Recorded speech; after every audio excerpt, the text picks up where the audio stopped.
اسے میں ایک مثال کے ذریعے آپ حضرات کے سامنے رکھنا چاہتا ہوں۔ 5,500% سالانہ سود، کیا کبھی آپ نے اس کا ذکر سنا ہے؟ 5,500% سالانہ سود، 6%، 10%، 18 یا 20%،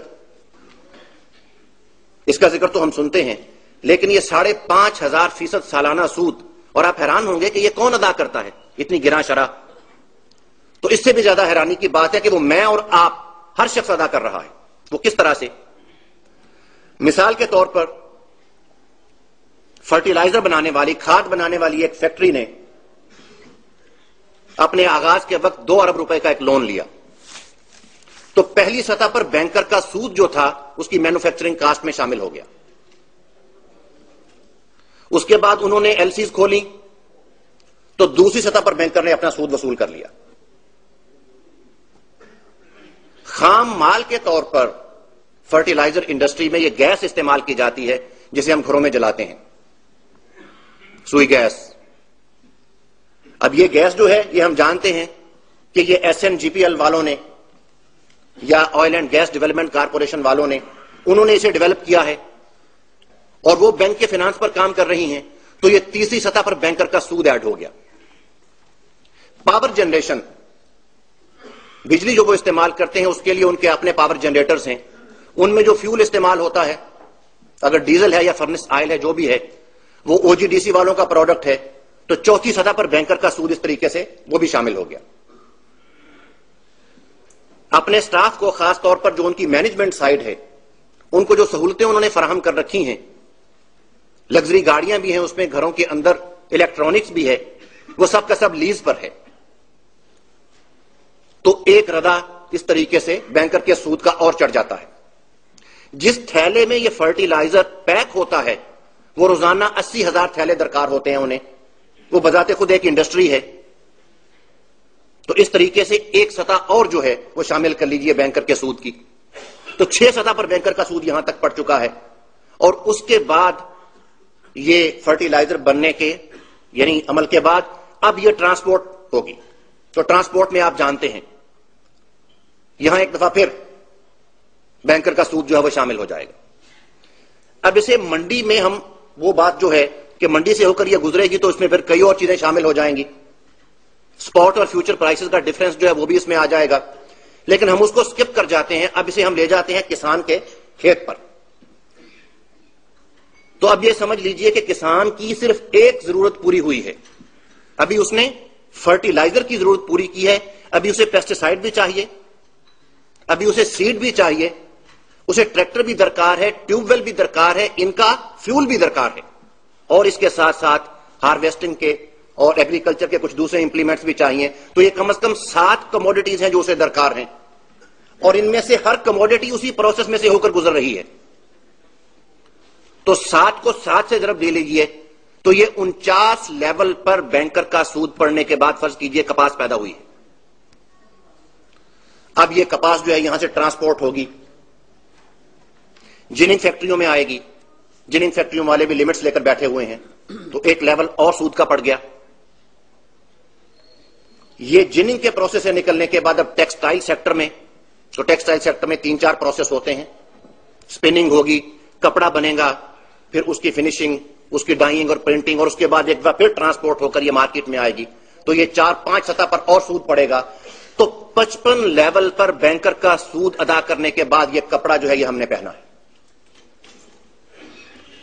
اور اگر ایک سطح پر بینکر کا سود جو ہے وہ 10% ہو، اس کی شرح تو گھٹتی بڑھتی رہی ہے ماضی میں، لیکن اوسطاً اگر اسے 10% سمجھا جائے تو 550% سود کی ادائیگی صرف اس ایک کپڑے کے اوپر ہم کر چکے ہیں، اور ابھی ہماری ایک ضرورت پوری ہوئی ہے۔ ابھی آٹا بھی درکار ہے، چینی بھی درکار ہے، گھی بھی درکار ہے، دوائیاں بھی درکار ہیں، اسٹیشنری بھی چاہیے، اس کے علاوہ کسی نہ کسی قسم کا فیول گھر میں جل رہا ہے، کوئی سواری استعمال کر رہے ہیں، اس سواری کا فیول ہے، گھروں کے اندر بجلی استعمال ہو رہی ہے، یہ 10 بیسک کموڈیٹیز ہیں۔ آسائشات کا اس میں کوئی ذکر میں نے نہیں کیا، اس 10 کو ذرا 550 سے ملٹی پلائی کر کے دیکھیے، یہ 5500% سود جو ہے ایک تہجد گزار کی کمر پر بھی یہ بوجھ لدا ہوا، اور وہ بھی چاروں ناچار، وہ جو اس زمانے کے رب بنے بیٹھے ہیں، وہ ان کی بندگی کرنے پر مجبور ہے. اور یہ ہے وہ ٹول جس کے ذریعے سے انہوں نے اس زمانے میں عوام کی حاکمیت مطلقہ کا دل فریب نعرہ دے کر اپنی ربوبیت مسلط کر رکھی ہے. صرف یہی ایک ٹول ہے. آپ جہاں بھی انالیسس کر کے دیکھ لیجئے, آپ کو تہ میں یہ بات نظر آ جائے گی. سب سے اہم بات تو یہ ہے جو میں پہلے عرض کر چکا ہوں کہ کوئی حکومت دنیا کی اس وقت ایسی نہیں بشمول امریکہ کی حکومت کے, بلکہ امریکہ کی حکومت تو دنیا میں سب سے زیادہ مقروض حکومت ہے. کوئی حکومت ایسی نہیں جو بینکروں کی مقروض نہ ہو. تو پھر تھوڑا سا اپنے تخیل کو حرکت دیجئے تو آپ فوراً اس نقطے تک پہنچ جائیں گے کہ جمہوریت, فوج اور بادشاہت, دنیا بھر میں یہ تینوں ادارے بینکروں کے غلام ادارے ہیں. فنانس کے بغیر ان میں سے کوئی کام کر نہیں سکتا. فنانس کہاں سے آتا ہے؟ فوج کو بھی یہ فنانس جو ہے ڈیفنس بجٹ نیشنل بجٹ میں سے ملتا ہے. اور نیشنل بجٹ کہاں سے آتا ہے؟ نیشنل بجٹ میں تو پچھلی ڈیبٹ سروسنگ جو ہے اس کے لیے بھی سودی قرضہ لیا جاتا ہے.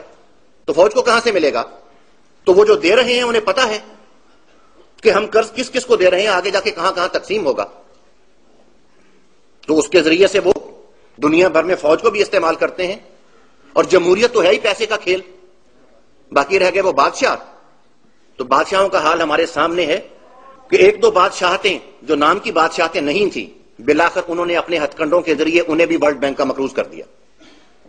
یہاں سے یہ بات جو ہے بہت آسانی سے سمجھ میں آ سکتی ہے کہ بینکاروں نے وہ ایلیوژنز, وہ فریب ہائے نظر جو انہوں نے کریٹ کر رکھے ہیں, اس کے ذریعے سے انہوں نے جب حکومتوں کو اس طریقے سے, اور ظاہر ہے پورے گلوب کے اوپر یہی تین قسم کی جو ہیں قوتیں وہ حکومت کر رہی ہیں, جمہوریت ہے, فوج ہے, بادشاہت ہے, جب انہوں نے ان کی رگے جاں جو ہے دبوچ رکھی ہے, تو پھر ان کے تحت چلنے والے جتنے بھی ادارے ہیں, چاہے وہ یونیورسٹیاں ہوں, خواہ وہ الیکٹرانک اور پرنٹ میڈیا ہوں, اور خواہ ان کے انتظام و انصرام کے تحت چلنے والے عبادت خانے ہوں, اس میں کسی نہ کسی طریقے سے ان لوگوں نے اپنے مقاصد کی آبیاری کا بندوبست کر رکھا ہے. لیکن یہ ہے کہ یہ بات کسی کے سمجھ میں وہ آنے نہیں دیتے. اور وہ الیکٹرانک اور پرنٹ میڈیا جو اس زمانے میں لوگوں کے ذہن پر مسلط ہو چکے ہیں, اس کے ذریعے سے وہ لوگوں کے مسائل کے بارے میں اور ان کے حل کے بارے میں کچھ ایسی تصویر کشی کرتے ہیں, کچھ ایسا سحر پھونکتے ہیں کہ لوگ اپنے مسئلے کی تہ تک پہنچنے کی بجائے, اس حقیقت کو بے نقاب کر لینے کی بجائے, کچھ ایسے سائڈ ایشوز میں پھنسے رہتے ہیں کہ جن میں پلس مائنس کرنا یہ جو ہے ہماری سیاسی حکومتوں یا دوسری حکومتوں کا ایک مشغلہ ہے عوام کو ذرا مطمئن رکھنے کے لیے, ورنہ اس کا نتیجہ کچھ نہیں نکلتا. یہ اصل میں نے مائکرو لیول پر بات کرنے کی کوشش کی تھی. انفرادی سطح پر یہ 5,500% کا شکنجہ جو ہے اس نے کس طرح سے دبوچ رکھا ہے انسانوں کو, اور کس طرح سے ان کے اوقات اور ان کی محنتیں وہ نچوڑی جا رہی ہیں. انہیں کچھ معلوم نہیں کہ کس بوجھ نے ان کی کمر دوہری کر رکھی ہے. صبح سے لے کر شام تک ایک انسان بھاگ رہا ہے اور صحیح معنوں میں معاشی حیوان بن چکا ہے, لیکن اسے کچھ معلوم نہیں ہے کہ یہ بوجھ لادنے والا کون ہے, کس نے اس کی کمر توڑ رکھی ہے. جس کے پاس کچھ وقت تھا اللہ کے ساتھ تعلق جوڑنے کے لیے فرائض کے علاوہ نوافل کی صورت میں, وہ ان سے محروم ہوا. جو صرف فرائض کی حد تک تھا وہ ان سے محروم ہوتا چلا جا رہا ہے. اور اب تو پاکستان میں یہ بلا کنزیومر فنانس کے نام پر ہر آدمی کی گردن پر سوار کی جا رہی ہے. اس خوبصورت بلا, میں ایسے خوبصورت کا لفظ اس لیے استعمال کر رہا ہوں کہ پاکستان میں چونکہ پہلی بار یہ بات عمل میں آئی ہے, ورنہ اس سے پہلے تو قرضے بڑے بڑے لوگوں کو ملا کرتے تھے, تو لوگ اب بھاگ بھاگ کر وہ فلیکسی لونز اور اس کے علاوہ وہ قسطوں پر ملنے والی چیزیں وہ لے رہے ہیں. لیکن 2 یا 3 سال کے عرصے میں لوگوں کو پتہ چل جائے گا کہ کس طریقے سے اب ان کے ایسٹس جو ہیں وہ اونے پونے بک کر بینکروں کی تجوریوں میں منتقل ہو رہے ہیں. اب وقت زیادہ نہیں لگے گا. اہل مغرب نے یہ تجربہ حاصل کرتے ہوئے انہیں کچھ وقت لگا تھا, کیونکہ یہ پہلا تجربہ تھا, اور اس زمانے میں وہ سہولتیں بھی نہیں تھیں کہ اعداد و شمار جلدی سے میسر آ جائیں. کمپیوٹر اور انفارمیشن ٹیکنالوجی اتنی آسانی سے میسر نہیں تھے. اب یہ تجربہ کرنے میں کچھ زیادہ دیر نہیں لگے گی.